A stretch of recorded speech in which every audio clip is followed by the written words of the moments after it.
Ang programang ito ay rated SPG. Striktong patnubay at gabay ng magulang ang kailangan. Maaaring may masiselang tema, lengguwahe, karahasan, sexual, horror o droga na hindi angkop. Narito ang aabangan natin sa Lunes na hindi dapat natin papalampasin sa Batang Quiapo. Matapang na hinarap ni Tanggol ang kanilang bakbakan ni Miguelito. Walang atrasan kahit buhay na ang nakasalalay. Ngunit nagulat na lang si Tanggol nang biglang sumulpot si David.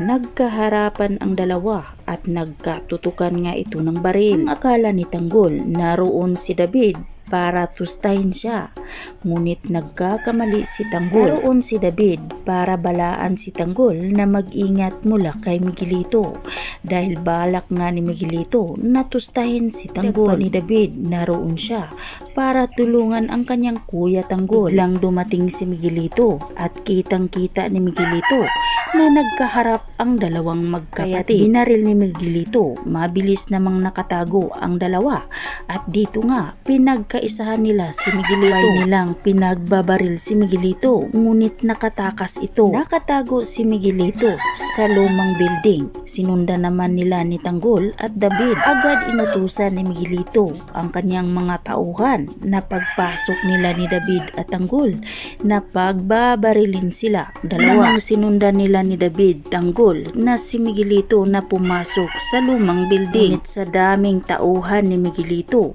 hinarangan sila ni David at Tanggol. Sabay nilang hinarap ang mga tauhan ni Miguelito at pinagbabaril ito. Natumba si Tanggol, agad namang nilapitan ni David at inabot niya ang kanyang kamay at tinawag niya itong Kuya Tanggol. Hindi naintindihan ni Tanggol ang kanyang nararamdaman na tinawag siyang kuya ni David. Ramdam ni Tanggol ang saya sa kanyang puso dahil kitang-kita naman niya na seryoso si David sa pagtulong sa kanya. Pero ayaw na sana ni Tanggol na madamay pa si David, kaya sinabihan niya ito na umalis na lang at siya na nga lang daw ang bahala sa kanila ni Miguelito. Pero hindi nakikinig si David. Sinabihan niya lang si Tanggol na hindi niya iiwan ang kanyang kuya Tanggol dahil kapag mamatay daw ang kuya Tanggol niya ay mamatay na rin daw siya. Inuwanan ni David si Tanggol para sundan niya si Miguelito. Doon sa sulok nakita niya si Miguelito. Agad nga niya itong tinutukan ng baril. Tinadya ni Miguelito na tumakbo para sundan siya ni David